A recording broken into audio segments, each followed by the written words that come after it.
يا جماعه عاملين ايه النهارده يا جماعه؟ انا جبت لكم شنطه اهي عشان ارتبها. هطلع بقى كل حاجه اللي فيها وارصها حلو. زي ما انتوا بقى شايفين كده يا جماعه، انا جايبه كل حاجه: لومتي وكراريسي ورق شفاف ورق بكتب فيه حاجات، وجايبه ورق يا جماعه بكتب فيه حاجات جميله زي ركز والصمت واحترم معلمك والامانه. جايبه حاجات كتير في الورق ده وانتبه. جايبه مشاور يا جماعه بمسح بيها السبوره، وقلم اسود وقلم اسود برضو، والالوان ولون الرصاص والسهم والمستقبل. وهوريكم يا جماعه ازاي ترسموا خريطه زي ما انتم شايفين كده بورق شفاف دي، وتصنعوا منها الحاجات دي منها يا جماعه. لو انتوا عايزين تعملوا ورق شفاف تصنعوا، عارفين تصنعوه ازاي يا جماعه؟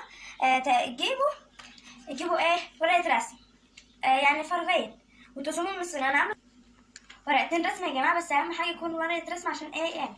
وتجيبوا شويه زيت صغننين كده وتدهنوا بالبتاع الورق، وايه هتعملوا الورق شفاف وتسيبوه 5 دقايق بالظبط، هيعمل معاكم. وبعدين ترسموا بقى زي ما انتم شايفين كده، وتحسوا يا جماعه اللي هو ورق شفاف بالظبط وانا رسمه بالظبط والله. وتاني حاجه بقى يا جماعه، طلع كده قلومتي وكتبي وزفتي، طلعوا كده بقى عايزه كده العلوم وشكيبي وكتبي وبنات اهي،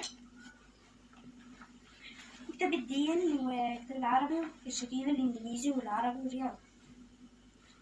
هنرتبهم بقى دلوقتي يا جماعه مع بعض. هنسيب الشنطه دي دلوقتي، الكراريس مع الكراريس. نروح على الكراريس الاول والكتب اهي، بعد كده جنب كراريس، كشكول العلوم، كشكول العربي، بعدها ايه كتاب العلوم. جبت قلمين اسمر هما مع بعض، والقلومة بقى الالوان دي الرصاص، مسطرة كبيرة ومسطرة صغيرة. هحطهم دلوقتي في الشنطة. حطيت بقى كل حاجاتي. هرص بقى الورق الشفاف الأول اللي هو مفيهوش. بصوا يا جماعة عاملة كام فرق اهو. الورق الشفاف بقى يا جماعة هرصه الأول، هحطه في ايه كشكول الدراسات عشان برسم خرائط. الدراسات لما اجيب كشكول الدراسات، والورق ده ارصه بعلقه هناك في المدرسة برضه تاني عشان الانجليزي. نعمل بقى كشكول الدراسات،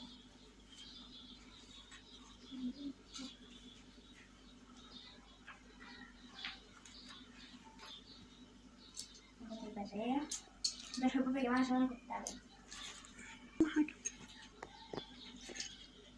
شورة، حط بقى تقص كراريسي في الشنطة الصغيرة،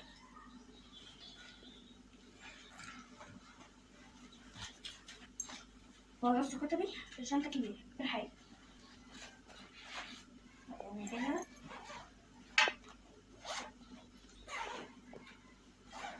لا أحط زي ما كده. تتعلموا بقى يا جماعة، أول ما تيجوا بقى يا جماعة من المدرسة تلاقوا قدامكم على طول تعلقوها، بس اسمعوا كلام أمكم.